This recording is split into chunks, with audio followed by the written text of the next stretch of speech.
Hi hello good morning. ಇವತ್ತು 11th day vlog.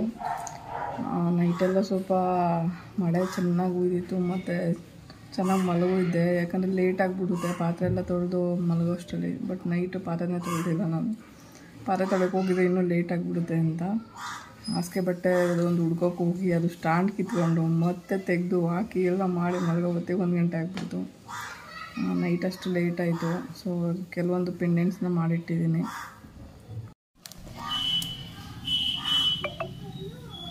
ಇದೊಂದು ಸ್ವಲ್ಪ ಡಿಫ್ರೆಂಟಾಗಿ ಮಾಡಿದ್ದೀನಿ, ಅಂದರೆ ಇದು ಸ್ಟೆಪ್ಸ್ ಎಲ್ಲ ಇತ್ತು, ಬಟ್ ಇದರಲ್ಲಿ ಸ್ಟೆಪ್ಸ್ ತೆಗೆದ್ಬಿಟ್ಟು ಬರೀ ಬೀಡ್ ಹಾಕಿದ್ದೀನಿ.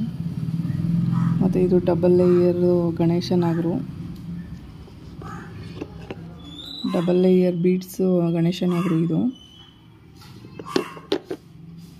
ಬೀಡೆಲ್ಲ ಕೈಯಲ್ಲೇ ಮಾಡಿರೋದು, ಡಿಸೈನ್ಸು ಚಾಕುಲ್ ಮಾಡಿರೋದು.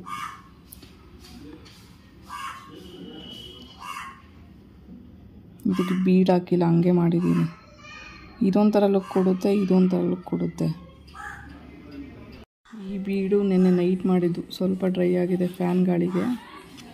ಮತ್ತು ಇದು ಮೊನ್ನೆ ನೈಟ್ ಮಾಡಿದ್ದು, ಅಂದರೆ ಮಲಗಿರೋ ಟೈಮಲ್ಲಿ ಮಾಡ್ಕೊತೀನಲ್ವ. ಸೊ ಬೀಡ್ಸು ಸ್ಟಾಕ್ ಇದ್ದರೆ ಎಷ್ಟಿದ್ರೂ ಸಾಕಾಗಲ್ಲ. ಇದು ಇಯರಿಂಗ್ಸ್ಗೂ ಬೇಕಾಗುತ್ತೆ ಮತ್ತು ಪೆಂಡೆಂಟ್ಗೂ ಬೇಕಾಗುತ್ತೆ. ಸೊ ಅದಕ್ಕೆ 2 ಬೀಡನ್ನು ಮಾಡಿಟ್ಕೊತೀನಿ. ಬೀಡ್ಸ್ ಮಾಡೋಕ್ಕೆ ಟೈಮ್ ಅಂತೂ ತುಂಬಾ ಬೇಕಾಗುತ್ತೆ. ಎಲ್ಲ ಪೆಂಡೆಂಟ್ ಕೂಡ ರೆಡಿ ಮಾಡ್ಬೋದು, ಇಯರಿಂಗ್ಸ್ ಕೂಡ ಮಾಡಿಬಿಡ್ಬೋದು. ಬಟ್ ಬೀಡ್ಸ್ ಮಾಡೋದಿದೆಯಲ್ಲ, ಇದೇ ಸಖತ್ತು ಟೈಮ್ ಹಿಡಿಯೋದು. ಇದೆಲ್ಲ ನಂಬರ್ 3 ಬೀಡು, ಬಟ್ ನಂಬರ್ 2 ಬೀಡ್ ಬರುತ್ತೆ. ಇದಕ್ಕಿಂತ ಸಣ್ಣ ಇದೆಯಲ್ಲ, ಇದು ಹ್ಯಾಂಗಿಂಗ್ ಬೀಡು. ಇದನ್ನು ಮಾಡೋಕ್ಕಂತೂ ಇನ್ನೂ ಟೈಮ್ ತಗೊಳುತ್ತೆ. ನಂಬರ್ 2 ಬೀಡ್ ಇದು. ಈ ಸ್ಟೈಟ್ ಬೀಡಲ್ಲೂ ಲಾಲಿಪಾಪ್ ಬೀಡಲ್ಲೂ ನಂಬರ್ 2 ಬೀಡ್ ಬರುತ್ತೆ, ಅದು ಸಣ್ಣ ಬರುತ್ತೆ. ಸೇಮ್ ಇದೇ ಸೈಜ್ ಬರುತ್ತೆ, ಅದು ಕೂಡ ಮಾಡೋದು ಲೇಟ್ ಆಗುತ್ತೆ. ಎಲ್ಲ ಸೈಜ್ ಮೆಜರ್ಮೆಂಟಲ್ಲೇ ಮಾಡಬೇಕು. ಈಗ ಕಸ ಗುಡಿಸ್ಬೇಕು. ಕಸ ಗುಡಿಸಾದ್ಮೇಲೆ ಟಿಫನ್ ಏನು ಮಾಡೋದಕ್ಕೆ ಗೊತ್ತಿಲ್ಲ. ಬಟ್ ಹಾಲು ಮೊಸರು ಮತ್ತು ಸಕ್ಕರೆ ತರಕ್ಕೆ ಹೋಗಬೇಕು ಹೊರಗಡೆ. ಸರ್ಫ್ ಇಲ್ಲ, ಬಟ್ಟೆ ಹೋಗೋಣ ಅಂತ ಹೋದೆ ಮೊನ್ನೆ ದಿನ, ಸರ್ಫ್ ನೋಡಿದ್ರೆ ಸರ್ಫ್ ಇಲ್ಲ. ಈಗ ಹೋಗ್ಬೇಕು ಹೊರಗಡೆ ತರೋಕ್ಕೆ, ಅದೊಂದು ಕಷ್ಟ. ನೆನ್ನೆ ಮೊನ್ನೆ ಎಲ್ಲ ಹೊರಗಡೆನೇ ಹೋಗಿಲ್ಲ, ಏನೇನೂ ತಂದಿಲ್ಲ, ತರಕಾರಿ ಏನೂ ತಂದಿಲ್ಲ. ಈಗ ಸಾಯಂಕಾಲ ಹೊರಗಡೆ ಹೋಗಿ ತರಕಾರಿ ಏನಾದರೂ ತರಬೇಕು.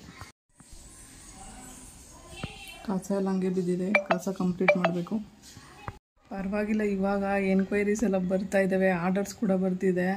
ನಾನು ಮಾಡಿ ಹಾಕೋ ವೀಡಿಯೋಗಳನ್ನೆಲ್ಲ ನೋಡಿಬಿಟ್ಟು ಕೆಲವೊಬ್ಬರು ಇಯರಿಂಗ್ಸ್ ಬೇಕು ಮತ್ತು ಸೆಟ್ಸ್ ಬೇಕು ಅಂತ ಹೇಳ್ಬಿಟ್ಟು ಕೇಳ್ತಾ ಇದ್ದಾರೆ. ನಂಗೆ ನಿಜ ಗೊತ್ತಿರಲಿಲ್ಲ, ಸೋಷಿಯಲ್ ಮೀಡಿಯಾದಿಂದನೂ ಆರ್ಡರ್ ತೊಗೊಂಡು ನಾನು ಈ ಥರ ಮಾಡಿಕೊಡ್ತೀನಿ ಅವ್ರಿಗೆಲ್ಲ ಅಂತ. ಸೊ ನನ್ನ ವೀಡಿಯೋಸ್ ಎಲ್ಲ ಇಷ್ಟಪಡೋರು ನನಗೆ ಮೆಸೇಜ್ ಹಾಕ್ತಾರೆ, ಸ್ಕ್ರೀನ್ಶಾಟ್ ತೊಗೊಂಡು ಕೆಲವೊಬ್ಬರು ಹೇಳ್ತಾರೆ ಇದೇ ಥರ ಬೇಕು ಅಂತ, ಕೆಲವೊಬ್ರು ಕಸ್ಟಮೈಸ್ ಮಾಡಿಕೊಡಿ ಅಂತ ಕೇಳ್ತಾರೆ. ಸೊ ಪರವಾಗಿಲ್ಲ, ಒಂದು ದಿನಕ್ಕೆ 2-3 ಎನ್ಕ್ವೈರಿಗಳಂತೂ ಬರ್ತಿದ್ದಾವೆ, ವಿಚಾರಿಸಿ. ಮತ್ತು ಕೆಲವೊಬ್ರು ತಗೊಳ್ಳೋರು ಇರ್ತಾರೆ, ಕೆಲವೊಬ್ರು ಆರ್ಡ್ರ್ ಕೊಡೋರು ಇರ್ತಾರೆ. ಸೊ ತುಂಬಾ ಖುಷಿ ಆಗ್ತಿದೆ. ಲೈಫ್ ಹೆಂಗೆ ಹೋಗ್ತಿದೆ ಅಂತಲೇ ಗೊತ್ತಾಗ್ತಿಲ್ಲ. ಮನೆ ಕೆಲಸ ಜೊತೆಗೆ ಈ ವರ್ಕು 2 ಸೇರಿ ಲೈಫಲ್ಲಿ ನಾನು ಹಿಂಗಿದ್ದೀನಿ, ನಂಗೆ ಆಕ್ಸಿಡೆಂಟ್ ಆಗಿದೆ, ನಾನು ವೀಲ್ ಚೇರಲ್ಲಿ ಇದ್ದೀನಿ, ನನ್ನ ಲೈಫ್ನ ಯಾರೂ ನೋಡ್ಕೊತಾ ಇಲ್ಲ ಅಂತ ನಾನು ಯೋಚನೆ ಮಾಡೋಷ್ಟು ಪುರ್ಸೊತ್ತಿಲ್ಲ. ಸೊ ಇಷ್ಟು ಬ್ಯುಸಿಯಾಗಿ ಹೋದ್ರೆ ಸಾಕು ಲೈಫು ಒಬ್ಬ ಮನುಷ್ಯಂದು. ಅವನು ಮಾನಸಿಕವಾಗಿ ಖಿನ್ನತೆಗೆ ಹೋಗಲ್ಲ. ಇಲ್ಲ ನಾನು ಎಲ್ರ ಥರ ಬದುಕ್ತೀನಿ ಅಂತ ಅವನು ಮನಸ್ಸಲ್ಲಿ ಯೋಚನೆ ಮಾಡ್ಬೋದು. ನೈಟು ಪಾತ್ರೆ ತೊಳೆದೇ ಇಲ್ಲ, ಮುದ್ದೆ ಮಾಡಿರೋದು ಅದು ನೆನೆಸಿಟ್ಟಿದ್ದೀನಿ. ನೆನೆಸಿಟ್ರೆ ಬೇಗ ಅದು ಹೋಗ್ಬಿಡುತ್ತೆ ನೆನೆದ್ರೆ. ಮತ್ತು ಇದು ಮಣ್ಣು ಗಟ್ಟಿಯಾಗಿಬಿಟ್ಟಿತ್ತು, ಸ್ವಲ್ಪ ನೀರು ಹಾಕ್ಬಿಟ್ಟು ನೆನೆಯಕ್ಕೆ ಬಿಟ್ಟಿದ್ದೀನಿ. 1-2 ದಿನ ಹಿಂಗೆ ಇಟ್ಟರೆ ಸ್ವಲ್ಪ ನೀರಿರುತ್ತಲ್ಲ ತಳದಲ್ಲಿ, ಅದೆಲ್ಲ ಅಬ್ಸರ್ವ್ ಆಗಿ ತೇವಾಂಶಕ್ಕೆ ಬರುತ್ತೆ. ಮತ್ತು ಸ್ಮೂತ್ನೆಸ್ ಬರುತ್ತೆ ಚೆನ್ನಾಗಿ. ಮಣ್ಣು ಇವಾಗ ಜಾಸ್ತಿ ಕ್ಲೇ ವರ್ಕ್ ಮಾಡ್ತಾಯಿದ್ದೀನಲ್ಲ, ಜಾಸ್ತಿ ಕ್ಲೇ ವರ್ಕ್ ಮಾಡೋದ್ರಿಂದ ಮಣ್ಣು ಜಾಸ್ತಿ ಯೂಸ್ ಆಗ್ತಿದೆ. ನಾವು ಕ್ಲೇ ವರ್ಕ್ ಮಾಡಿದಾಗ ಕೆಲವೊಂದು ಸಾರಿ ಡ್ರೈ ಆಗಿಬಿಡುತ್ತೆ ಮಣ್ಣು. ಆ ಡ್ರೈ ಆಗಿರೋದು ವೇಸ್ಟ್ ಅಂತ ಬಿಸಾಕೋದೇ ಇಲ್ಲ, ಅದನ್ನ ಮತ್ತೆ ನೀರಿಗೆ ಹಾಕ್ಬಿಟ್ಟು ಮತ್ತೆ ಚಪಾತಿ ಹಿಟ್ಟು ಥರ ಕಲಿಸ್ಕೊಂಡ್ರೆ ಮತ್ತೆ ಯೂಸ್ ಆಗುತ್ತೆ ಅದು ನನಗೆ. ಆ್ಯಕ್ಚುಲಿ ಇವತ್ತು ಬೆಡ್ ಬಟ್ಟೆ ಎಲ್ಲ ಬ್ಲಡ್ ಆಗಿತ್ತು. ಅದು ಏನಕ್ಕಾಗಿತ್ತು ಅಂತ ನನಗೆ ಗೊತ್ತೇ ಆಗಲಿಲ್ಲ ಲಾಸ್ಟಿಗೂ. ಬಟ್ ಇವಾಗ ನೋಡ್ಕೊತಾ ಇದ್ದೀನಿ. ಇವಾಗ ಕಾಲನ್ನ ಸುಮ್ಮನೆ ಟೆಸ್ಟ್ ಮಾಡಿ ನೋಡಿದೆ, ಬಟ್ ಏನಕ್ಕಾಯಿತು ಅಂತಲೇ ಗೊತ್ತಿಲ್ಲ. ಕಾಲೆಲ್ಲ ಏನೋ ಆಗಿತ್ತು, ಬ್ಲಡ್ ಬರ್ತಾಯಿದೆ. ಕೊಂಡಿದ್ದೆ ಇದು ಬೊಬ್ಬೆ ಬಂದಿತ್ತಲ್ಲ ಮೊನ್ನೆ ಸಾಂಬಾರು ಮಾಡೋಕ್ಕೆ ಹೋದಾಗ, ಅವಾಗೇನೋ ಪ್ರಾಬ್ಲಮ್ ಆಗಿರೋದು, ನೀರೆಲ್ಲ ಸೋರಿರ್ಬೋದು ಇದರಿಂದ ಹೊಡ್ಕೊಂಡಿತ್ತಲ್ಲ ಅಂತ ಅಂದ್ಕೊಂಡೆ. ನೋಡಿದರೆ ಬ್ಲಡ್ ಬಂದಿದೆ ಇಲ್ಲಿ. ಏನಕ್ಕೆ ಬಂದಿದ್ದೀವಿ ಅಂತಲೇ ಅರ್ಥ ಆಗಲಿಲ್ಲ, ಎಲ್ಲಿಗೆ ಹೊಡ್ಕೊಂಡಿದ್ದೀನೋ ಗೊತ್ತೂ ಆಗ್ತಾಯಿಲ್ಲ. ಅದಕ್ಕೆ ಹೇಳೋದು, ಮನುಷ್ಯನ ಅಂಗಾಂಗಗಳು ಎಲ್ಲ ಸ್ಪರ್ಶ ಇರೋ ಥರ ಇರಬೇಕು, ಸ್ಪರ್ಶ ಇಲ್ಲದೆ ಇದ್ರೆ ಏನೇನೆಲ್ಲ ಆಗುತ್ತೆ ಅನಾಹುತಗಳು ಅಂತ. ಹೀಗಾಗಿ ಆಲ್ರೆಡಿ ಒಂದು ತೊಡೆ ಮೇಲೆ ಸುಟ್ಕೊಂಡಿರೋ ಗಾಯ ಒಂದು 6 ತಿಂಗಳಾಯಿತು. ಅದು ಒಂದು ಏನಿಲ್ಲ ಅಂದರೂ ಒಂದು ಕೈಯುಂಬ್ಲ ಗಾಯ ಆಗಿಬಿಟ್ಟಿತ್ತು, ಒಂದು ಇಷ್ಟು ಅಗಲ ಪೂರ್ತಿ ಆಗಿಬಿಟ್ಟಿತ್ತು. ಅದು ಸಾಂಬಾರು ಇಟ್ಕೊಂಡು ಸುಟ್ಕೊಂಡಿದ್ದೆ ಆ್ಯಕ್ಚುಲಿ. ನಾನು ಅದನ್ನು ವಾಸಿ ಮಾಡೋಕ್ಕೆ ಅಷ್ಟು ದಿನ ಟೈಮ್ ತೊಗೊಂಡೆ. ಮತ್ತು ಕೈ ಇದು ಆಪ್ರೇಷನ್ ಆದಾಗ ಕಾಲು ಒಂದು ಗಾಯ ಆಯಿತು, ಅದು ಇವಾಗ ಒಣಗಕ್ಕೆ ಬಂದಿದೆ. ಆಯುರ್ವೇದಿಕ್ ಹೋಗಿ ಇಂಗ್ಲೀಷ್ ಮೆಡಿಸಿನ್ ತೊಗೊಂಡು 25,000-30,000 ಸಾವಿರ ಖರ್ಚು ಮಾಡಿದರೂ ಅದೊಂದು ಚಿಕ್ಕ ಗಾಯ ವಾಸಿ ಮಾಡ್ಕೊಳಕ್ಕಾಗಲಿಲ್ಲ. ಯಾಕಂದರೆ ಅಷ್ಟು ಇನ್ಫೆಕ್ಷನ್ ಒಳಗಡೆ ಆಗಿಬಿಟ್ಟಿತ್ತು. ಅದಕ್ಕೆ ನಮ್ಮ ದೇಹಗಳನ್ನ ಸರಿಯಾಗಿ ನೋಡ್ಕೋಬೇಕು ಅನ್ನೋದು. ಚೆನ್ನಾಗಿರೋರಿಗೆ ಗಾಯಗಳು ವಾಸಿ ಆಗೋಲ್ಲ, ಸ್ಪರ್ಶ ಗೊತ್ತಾಗೋರಿಗೆ ವಾಸಿ ಆಗೋಲ್ಲ. ಬಟ್ ನನಗೇನು ಶುಗರ್ ಇಲ್ಲ, ಬಟ್ ಈ ಥರ ಸ್ಪರ್ಶ ಇಲ್ಲದೆ ಇರೋದ್ರಿಂದ ಯಾವುದೇ ಗಾಯ ಆದ್ರೂ ವಾಸಿ ಆಗೋಲ್ಲ. ಅದಕ್ಕೋಸ್ಕರ ಹುಷಾರಾಗಿ ನೋಡ್ಕೊಬೇಕು. ನೋಡಿ, ಇವಾಗ ಎಲ್ಲಿ ನೋಡ್ಕೊಂಡಿದ್ದೀನಿ ಅಂತ ನನಗೆ ಗೊತ್ತಿಲ್ಲ, ಬಟ್ ಅದು ಬ್ಲಡ್ ಆಗಿತ್ತಲ್ಲ ದಿಂಬಲ್ಲಿ, ಅದು ನೋಡ್ಬಿಟ್ಟು ಗೊತ್ತಾಯಿತು. ಮೊಸರು, ಹಾಲು, ಸೊಪ್ಪು ಮತ್ತು ಸಕ್ಕರೆ ಮತ್ತು ಇನ್ನೊಂದು ಸ್ಪೆಷಲ್ ತಂದಿದ್ದೀನಿ. ಆ್ಯಕ್ಚುಲಿ ಅದು ನಂಗೆ ತುಂಬ ಇಷ್ಟ. ನಾನು ಚಿಕ್ಕವಳಿದ್ದಾಗಿಂದನೂ ತುಂಬ ಇಷ್ಟಪಡೋವಂಥದ್ದು ಹಾಲ್ಕೋವಾ. ತುಂಬ ಇಷ್ಟಪಟ್ಟು, ನಿಜ ಎಲ್ಲರೂ ಅಂಗಡಿಲಿ ಕಾಣಿಸಿದ್ರೆ ಇದನ್ನು ನೋಡಿ ತೊಗೊಂಬರ್ತೀನಿ, ಅಷ್ಟು ಇಷ್ಟಪಡ್ತೀನಿ ನಾನು ಅದು ಇವತ್ತೂ. ಇದು ನಮ್ಮದು ಹೇಳಬೇಕು ಅಂತ 90s ಕಿಡ್ದು ಒಂದು ಸ್ಪೆಷಲ್ ತಿಂಡಿ ಅಂತ ಹೇಳ್ಬೋದು. ಆ್ಯಕ್ಚುಲಿ ಇದನ್ನ ನಾನು ಮಾಡೋಕ್ಕೆ ಕಲಿತಾಗ ಮಾಡಿರೋವಂಥ ಡಿಸೈನು, ಬಟ್ ತುಂಬ ಚೆನ್ನಾಗಿ ಬಂದಿತ್ತು. ಇವತ್ತಿಗೂ ಕೂಡ ಸೇಲ್ ಮಾಡದೆ ಇಟ್ಕೊಂಡಿದ್ದೀನಿ ಅಂದರೆ ಅದು ಇದೊಂದೇ. ಸೊ ಅದು ಫಸ್ಟ್ ನೆನಪು ಅಲ್ವಾ, ಕಲಿತಾಗ ಇಟ್ಕೊಂಡಿರೋವಂಥದ್ದು. ಬಟ್ ಯಾರೋ ಇವತ್ತು ಅದೇ ಡಿಸೈನ್ ಕೇಳಿದ್ದಾರೆ, ಸೇಮ್ ಇದೇ ಡಿಸೈನ್ ಮಾಡಿಕೊಡಿ ನನಗೂ ಅಂತ. ಸೊ ಅದಕ್ಕೆ ನೆನಪಾಯಿತು ಈ ವಿಡಿಯೋ. ಅವಾಗ ಇದನ್ನು ತೆಗೆದ್ಬಿಟ್ಟು ನಾನು ಒಂದು ಫೋಟೋನ ವೀಡಿಯೋನ ಮಾಡೋಣ ಅಂತ ಅಂದ್ಕೊಂಡೆ. ಇದನ್ನು ಮಾತ್ರ ಅವತ್ತಿಂದನೂ ಸೇಲ್ ಮಾಡಿಲ್ಲ. ನಾನು ಕಲಿತು ಏನಿಲ್ಲ ಅಂದರೂ 1.5 ವರ್ಷಕ್ಕೆ ಬಂತು. ಬಟ್ ಈ ಡಿಸೈನನ್ನು ರಿಪೀಟ್ ಮಾಡೇ ಇಲ್ಲ. ಸೊ ಅದಕ್ಕೆ ಇವಾಗ ಮಾಡೋಣ ಮತ್ತೆ ಅಂತ ನೆನಪಾಗಿದೆ. ಸರ್ಫ್ ತಂದಿದ್ನಲ್ವ, ಇವಾಗ ಬಟ್ಟೆನ ಇಸ್ಬಿಟ್ಟು ಮುಖ ತೊಳೆದಿದ್ದಾಯಿತು.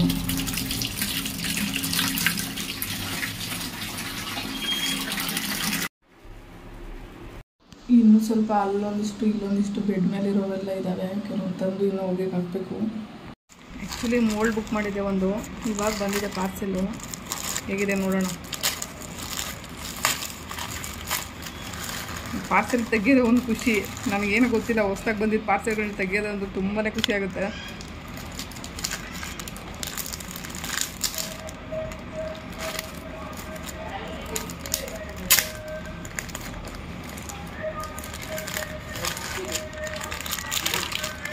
ಎರಡು ಬುಕ್ ಮಾಡಿದ್ದೆ. ಇದು ಮೋಲ್ಡ್ ಪ್ಯಾಡು, ಜುಮ್ಕಾ ಮೋಲ್ಡು. ಇದು ಕೂಡ ಇದು ಸಪ್ರೇಟ್ ಮಾಡಿದ್ದೆ. ಇದೊಂಥರ ಚೆನ್ನಾಗಿದೆ, ಇಷ್ಟ ಆಯಿತು ನನಗೆ. ಇಂಪ್ರೆಷನ್ಸ್ ಎಲ್ಲ ಹೆಂಗೆ ಬರುತ್ತೆ ಅಂತ ಇನ್ನೊಂದು ವೀಡಿಯೋದಲ್ಲಿ ಹೇಳ್ತೀನಿ ನಾನು. 2, 4, 6, 8, 10, 11 ಮೋಲ್ಡ್ ಇದೆ ಇದರಲ್ಲಿ. ಮತ್ತು ಇದೊಂದು 12 ಮೋಲ್ಡು ಬುಕ್ ಮಾಡಿದ್ದೆ. ಪಾತ್ರೆ ಇನ್ನೂ ತೊಳೆದೇ ಇಲ್ಲ.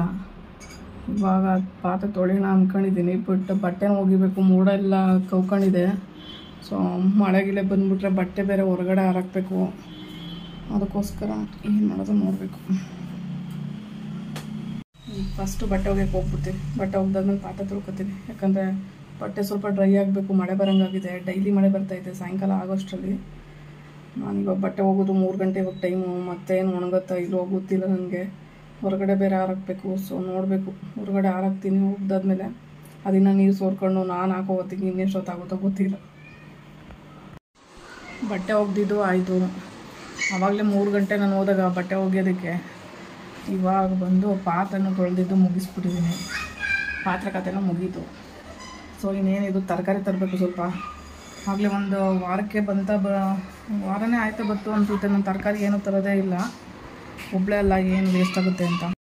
ನಾನೇನಾದರೂ ಹೋದ್ರೆ ಅದು ಇದು ತಗೋಬರೋದ್ರಲ್ಲಿ ಎಕ್ಸ್ಪರ್ಟು. ಸುಮ್ಮನೆ ತಗೊಂಡು ಬಂದು ವೇಸ್ಟ್ ಆಗಿಬಿಡುತ್ತೆ. ತರಕಾರಿ ಅಂದರೆ ಇಷ್ಟ, ಹಣ್ಣು ಹಂಪಲು ಈ ಥರ ತಿನ್ನಬೇಕು ಅಂತ ಇಷ್ಟ. ಬೇಕ್ರಿ ಐಟಮ್ನ ಅಷ್ಟು ಇಷ್ಟ ಆಗೋಲ್ಲ. ಸೊ ಹಣ್ಣು ಹಂಪಲುಗಳ ಇಂಥವು ತಂದುಬಿಟ್ಕೋತೀನಿ. ಸೊ ಇವತ್ತು ಹೋಗ್ಬೇಕು ಹೊರಗಡೆ, ಏನಾದರೂ ತರಬೇಕು. ನೋಡೋಣ. ಸ್ವಲ್ಪ ಫ್ಲೇವರ್ಗೆಲ್ಲ ಸ್ವಲ್ಪ ಕಂಪ್ಲೀಟ್ ಆಗಿದೆ. ಜುಮ್ಕಾಗಳು ಮಾಡಿದ್ದೀನಿ. ಈಗ ಒಂದು 5 ಡೇಸ್ ಬ್ಯಾಕ್ ಹೋಗಿದ್ದಾಗ ಮರದೊಟ್ಟು ಸಿಕ್ಕಿರಲಿಲ್ಲ. ಸೊ ಅವ್ರ ನಂಬರ್ ತಗೊಂಡು ಇದ್ದೆ ನಾನು. ಸೊ ಅದಕ್ಕೋಸ್ಕರ ಅವ್ರು ಕಾಲ್ ಮಾಡಿದಾಗ ಮರದೊಟ್ಟಿದೆ ಬನ್ನಿ ಅಂತ ಹೇಳಿದರು. ಹೋದರೆ ಅದು ಜಾಸ್ತಿ ಲಗೇಜ್ ಆಗಿಬಿಡ್ತು. ಅದಕ್ಕೆ ಹಿಂದೆ ಒಂದು ಬ್ಯಾಗ್ ಹಾಕ್ಕೊಂಡು ಮುಂದೆ ಒಂದಷ್ಟು ದೊಡ್ಡ ಕವರ್ ತೊಗೊಂಡಿದ್ದು ಇಟ್ಕೊಂಡು ಬಂದುಬಿಟ್ಟಿದ್ದೀನಿ. ಅಲ್ಲಿ ಹತ್ಸೋಕ್ಕಾಗ್ತಿರ್ಲಿಲ್ಲ. ಅಲ್ಲೊಂದು ಸ್ಟೆಪ್ ಥರ ಇದೆ, ಅದು ಸ್ಪೀಡಾಗಿ ಹತ್ತಿಸ್ಕೋಬೇಕು, ಇಲ್ಲಾಂದ್ರೆ ಹತ್ತೋದೇ ಇಲ್ಲ, ಗಾಡಿ ವಾಪಸ್ ಹೋಗ್ಬಿಡುತ್ತೆ. ಕೆಲವೊಂದು ಸಾರಿ ನಾನು ವೀಲ್ ಚೇರ್ ಮೇಲೆ ತರೋ ಅಂತ ಐಟಮ್ ನೋಡ್ಬಿಟ್ಟು ಕೆಲವೊಬ್ರು ಅನ್ಕೋತಾರೆ ಇದೇನು ವೀಲ್ ಚೇರ್ ಥರ ಯೂಸ್ ಮಾಡ್ತಿದ್ದಾರೋ ಇಲ್ಲಾಂದರೆ ಯಾವುದಾದ್ರೂ ಲಗೇಜ್ ಗಾಡಿ ಥರ ಯೂಸ್ ಮಾಡ್ತಿದ್ದಾರೋ ಅಂತ ನನ್ನ ಆಶ್ಚರ್ಯವಾಗಿ ನೋಡ್ತಾರೆ. ನಾನು ಕೆಲವೊಂದು ವಸ್ತು ಥರದ್ದು ಹಂಗೆ ತರ್ತೀನಿ, ಯಾಕಂದರೆ ಯಾರು ಎಲ್ಪಿಗಿಲ್ಲ ಅಂದರೆ ನಮ್ಮ ಕೆಲಸಗಳನ್ನ ನಾವೇ ಮಾಡ್ಕೋಬೇಕಲ್ವಾ. ಸೊ ಅದಕ್ಕೆ ನನ್ನ ಮಗನ ಕರ್ಕೊಂಡು ಹೋಗುವಾಗ ಕೆಲವರು ಹಂಗೆ ಕೇಳ್ತಾರೆ, ಎಲ್ಲ ಲಗೇಜು ಇಟ್ಕೊಂಡಿದ್ದೀರಾ, ಬ್ಯಾಗು ಇಟ್ಕೊಂಡಿದ್ದೀರಾ, ನಿಮ್ಮ ಮಗನ ಹೆಂಗೆ ಕರ್ಕೊಂಡು ಹೋಗ್ತೀರಾ ಅಂತ. ಅವಾಗ ನಾನು ತೊಡೆ ಮೇಲೆ ಅಂದರೆ ಆಶ್ಚರ್ಯ ಪಡ್ತಾರೆ ಅವರು. ಪುಷ್ಪವತಿ